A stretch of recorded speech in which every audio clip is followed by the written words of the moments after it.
la vida de nuestro país, prolegómeno de una nueva etapa.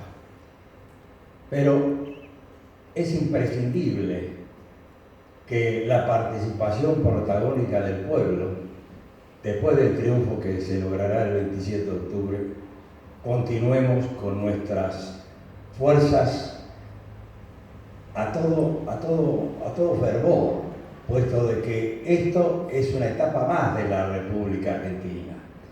Estamos en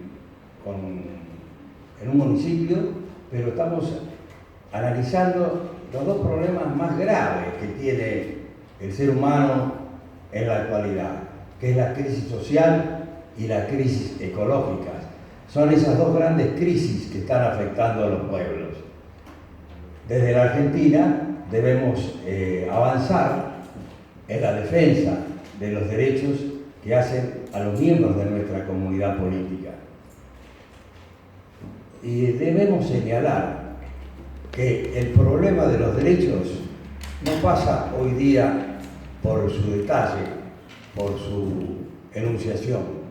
El mayor problema jurídico pasa por darle eficacia al goce de los derechos, en especial a los derechos humanos básicos por los cuales está bregando Pablo y los miembros de la organización, en lo que hace a esos derechos elementales que son la electricidad, el agua, y que podemos ampliar a la vivienda, a la salud, al hambre, el derecho a la alimentación. Y esto nos lleva también a tratar otro grave problema, que es el que nos incursa en esta situación, que es el sometimiento de los pueblos, la extracción del excedente económico, y que ese excedente económico es el que lleva a las carencias para que el Estado pueda darle vigencia efectiva a esos derechos que están detallados no solo en la Constitución, sino también en los pactos económicos, sociales y culturales de las Naciones Unidas, como vamos a ver con toda brevedad del caso. Lo que ha ocurrido en la Argentina a partir del 10 de diciembre de 2015 no han sido errores. No. Hay suficiente precisión para denotar el saqueo que ha sufrido nuestro país a partir de esa fecha. Es más, antes de esa fecha ya estaban esbozando la senda que al poco tiempo transitaron con el acuerdo a los fondos buitre, que fue el prolegómeno a este descomunal endeudamiento que está sufriendo nuestro país y por el cual hemos denunciado por traición a la patria al presidente de la República y a todos los que han intervenido en ese nefasto acto en perjuicio del pueblo argentino. Pero ahí es el comienzo. Se ha de saber que al poco tiempo ya esbozaron el endeudamiento a través de los acreedores privados. Y en enero del 2017 se pone en marcha una norma que no solo fue profundizar ese endeudamiento, fue profundizar el sometimiento del pueblo argentino, fue profundizar a los bienes privados del Estado Nacional, de los estados provinciales y de los municipios de nuestro país. Esto se debe saber con mucha precisión. En enero del 2017, con la resolución, el decreto 29, comienza a efectivizar esta inteligencia que comenzó a desarrollarse de los países dominantes después de la Segunda Guerra Mundial, de reducir el concepto de soberanía, ingresar al concepto de soberanía relativa, facilitar la prórroga de jurisdicción, considerar los actos soberanos de endeudamiento como actos privados, que por cierto llevaban a la prórroga de jurisdicción y al juzgamiento de ese endeudamiento en tribunales extranjeros y con legislación extranjera. Ese decreto 29 establece expresamente en un endeudamiento que puso en marcha el gobierno de Cambiemos, el endeudamiento, la prórroga de jurisdicción y la renuncia a la inmunidad de ejecución, que es otro de los graves problemas, como ya vamos a ver, y que estuvo defendido por el gobierno de Néstor Kirchner y de Cristina Kirchner, como también voy a desarrollar, y que es indispensable que se conozca. Pero ¿dónde está la trampa de ese decreto 29? Ese decreto 29 tiene 3 páginas.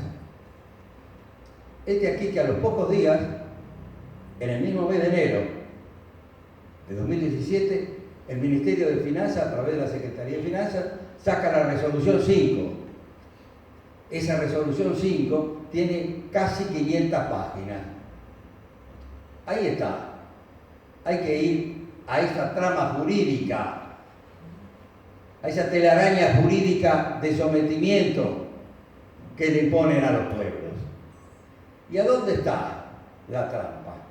El decreto 29, para curarse en salud, dice, bueno, hacemos la prórroga de jurisdicción, renunciamos a la inmunidad de ejecución, pero solamente a lo que establecen los artículos 234 y 235 del Código Civil y Comercial Unificado, que son aquellos bienes que están en el dominio público, los lagos, los océanos, también las reservas del Banco Central, también los instrumentos militares. Sabemos cómo se defendió la fragata en el gobierno anterior. Pero ¿qué dejan afuera? Y dejan afuera lo que establece el artículo 236 del Código Civil. Aquellos por internet lo pueden encontrar fácilmente. Y ese artículo 236 del Código Civil y Comercial Unificado establece cuáles son los bienes privados del Estado Nacional, del Estado provincial y de los municipios. Son aquellos bienes que están detallados en 5 incisos. El primero de ellos se refiere al oro, a la plata, a las reservas minerales, a todos los minerales que están en el Código de Minería. Es decir, vamos al oro, al litio, al hidrocarburo, a todos estos recursos naturales. El último de los incisos del 236, como bien privado de los estados nacional, provincial y municipal, son aquellos bienes que integran los patrimonios de cada uno de estos estados. Y por tanto, ellos quedan también sujetos a la garantía de ese endeudamiento nefasto que se ha puesto en marcha en la República Argentina. Esto se debe saber. Acá estamos en la lucha tratando de, como decía Perón, defender a nuestros recursos naturales con uñas y dientes. Estamos tratando de impulsar un proyecto político nacional sustantivo que nos lleve a tener una nación en sustancia y no una nación en apariencia. Entonces, este endeudamiento nefasto que han avanzado a posteriori en otros sucesivos decretos, 231, 334, el último fue el 872, en donde ponen en marcha las licitaciones en la plataforma continental. No solo dejan de lado el soberano principio de defender a nuestras Islas Malvinas, sino que avanzan en esas licitaciones para entregar a esas empresas transnacionales esas reservas hidrocarburíferas que están en nuestra plataforma continental. Y además, por si fuera poco, facultan la prórroga de jurisdicción y renuncian a la inmunidad de ejecución. En el fondo, esta es la lucha del pueblo argentino por el excedente económico, por el producto del trabajo social del pueblo. Y estos principios que hacen a que el pueblo tenga esa plena vigencia de los derechos, porque hacen a su plena dignidad humana, hacen a ese concepto de justicia social que venimos identificando como ese estado de desarrollo político en el cual cada uno de los miembros de la comunidad gozan de los bienes materiales y espirituales que les permitan realizarse en su plena dignidad humana. Esta es la lucha que se ha de lograr con la participación protagónica de los distintos sectores de la comunidad política y por ello, con más razón, en estas células elementales y fundamentales que son los municipios. Acá es donde esa participación protagónica es donde va a impulsar en el marco nacional ese nuevo proyecto. Por ello, es indispensable también saber que esta participación protagónica por un nuevo pacto social sustantivo, como estamos transitando en la República Argentina, podemos decir que tiene dos vías: la participación en las asambleas, en estas reuniones, en las publicaciones, pero también vamos a dar el debate jurídico, puesto de que ese debate jurídico es indispensable, porque vamos a tener que dar numerosos debates jurídicos. No solo los debates jurídicos que estamos llevando adelante en los tribunales argentinos, sino que vamos a tener que llevar adelante los debates jurídicos a tribunales extranjeros, donde nos van a pretender llevar a esas situaciones nefastas de tener que discutir sobre la titularidad de nuestros recursos. Por ello, voy a hacer una breve referencia al tema de los derechos, al tema de la Constitución y al tema de los pactos económicos, sociales y culturales, y al tema de las políticas de desendeudamiento que llevó adelante el gobierno nacional a partir del 2003 al 2015. El derecho es un producto histórico. Además, el derecho se nutre de una filosofía, se nutre de política. No es creación intelectual de un abogado que se le ocurra en su despacho decir no, puesto que si es así, llegamos a lo que se puede denominar constituyentes a priori. Están elaborando algo que no tiene ninguna sustentabilidad en una realidad política. Por ello, los derechos van avanzando de acuerdo al progreso social de los pueblos. Y ese progreso social de los pueblos se va reflejando en normas constitucionales, tanto en los países como a nivel internacional.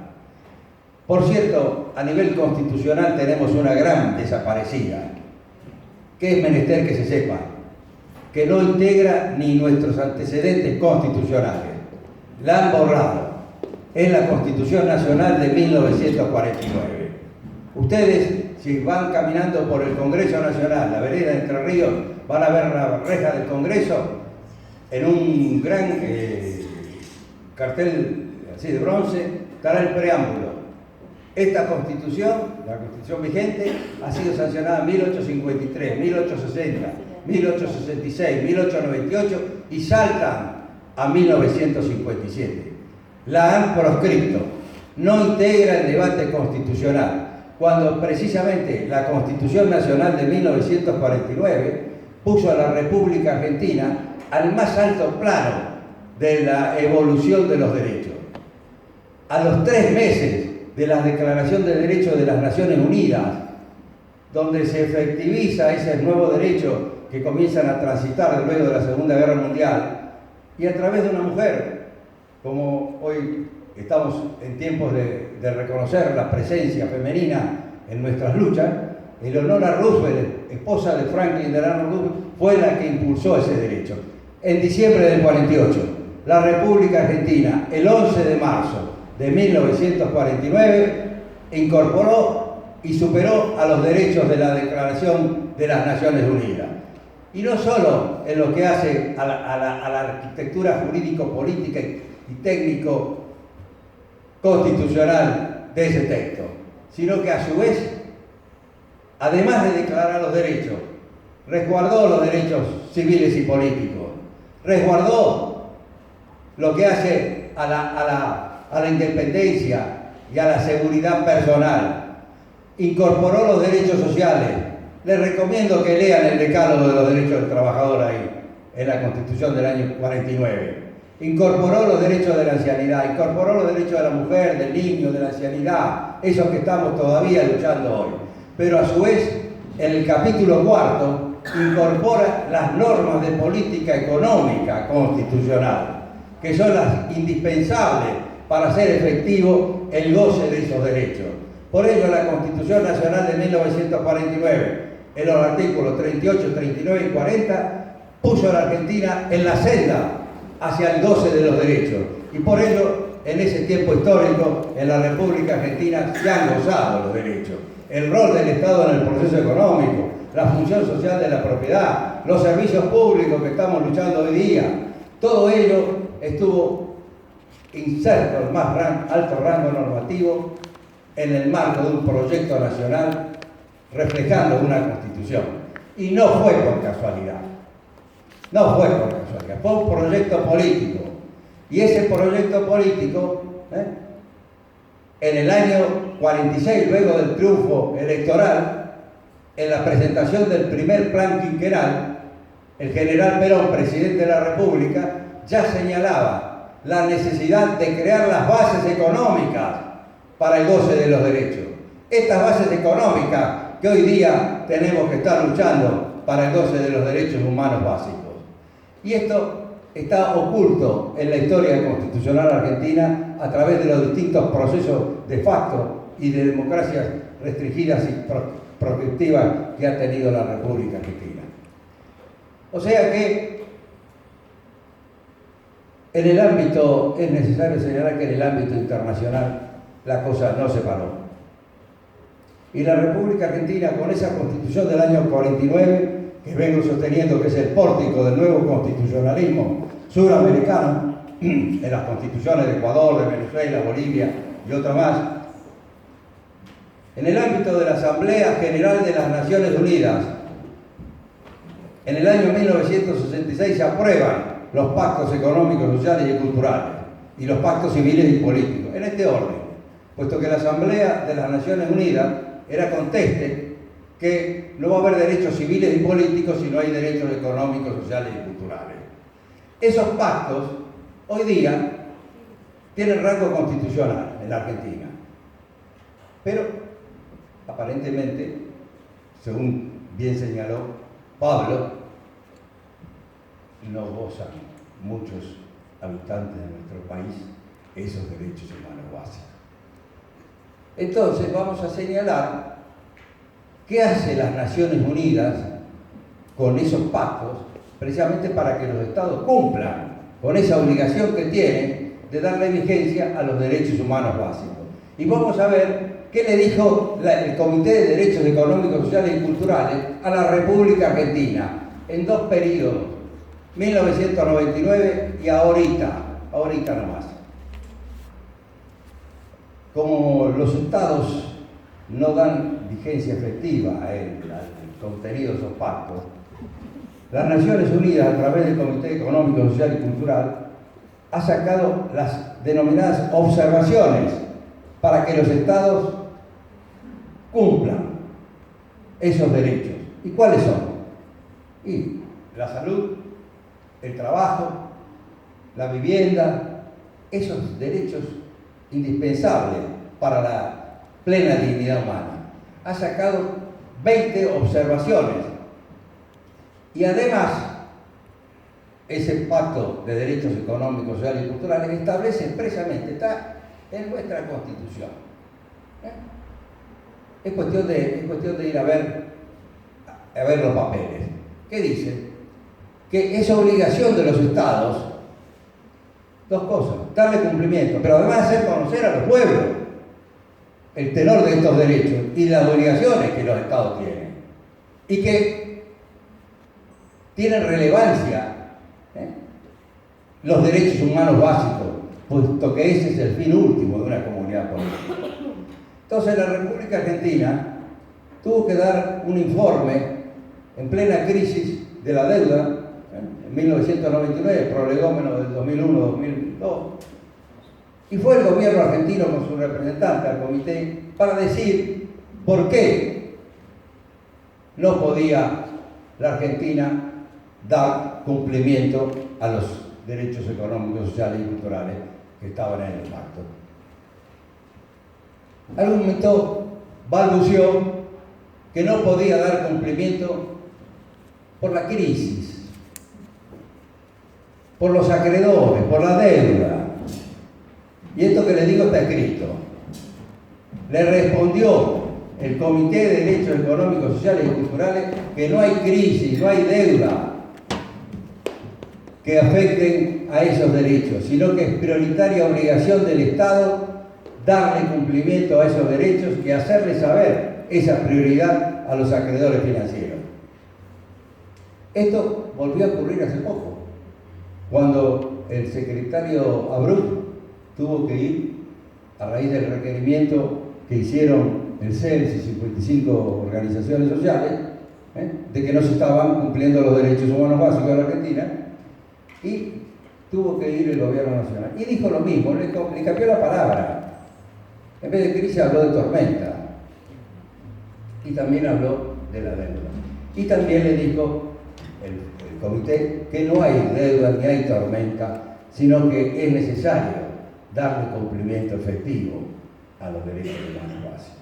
Por ello, cuando estamos hablando de esta problemática, no estamos haciendo lógica jurídica, estamos haciendo política, estamos haciendo la lucha por un país, por una nación en sustancia y no en apariencia, como decía Perón en el modelo argentino para el proyecto nacional. Y para finalizar, y para que quede bien claro, es indispensable que se conozca lo que fue la lucha que se inició en 2003 para el desendeudamiento de la República Argentina y cuáles fueron sus logros y cuáles fueron los resultados negativos que vinieron a partir del 10 de diciembre. El presidente Néstor Kirchner, cuando asume la presidencia con ese porcentaje de votos que parecía poco, pero para una persona que tiene convicciones, el camino siempre es para transitarlo hacia adelante, ya la Argentina tenía un stand-by firmado en la época del presidente Duarte. Las circunstancias llevaron a que se firme un stand-by. Y cuando en el 2004 eso ya se estaba por vencer, el director gerente del Fondo Monetario Internacional, Rodrigo Rato, quiso exigir a la República Argentina mayores condicionalidades. Y cuando la República Argentina ya estaba avanzando en ese gran programa de desendeudamiento por los acreedores externos, la República Argentina le dijo al Fondo Monetario que no aceptaba ese tipo de exigencia. Por ello, la Argentina canceló la deuda con el Fondo Monetario Internacional para ejercer una actitud de independencia en lo que hace a las políticas económicas y no estar sujetos a esos condicionamientos que vienen a través de los convenios stand-by, los del sistema de facilidades ampliadas, etc. Ahí la República Argentina, a través de la ley de 2005, 2010, avanza con los acreedores extranjeros. Llegó a lograr casi el 93% de los acreedores aceptando esa forma de salida de la Argentina, y la Argentina llegó a ser uno de los países que tenía menor deuda en su relación Producto Bruto endeudamiento.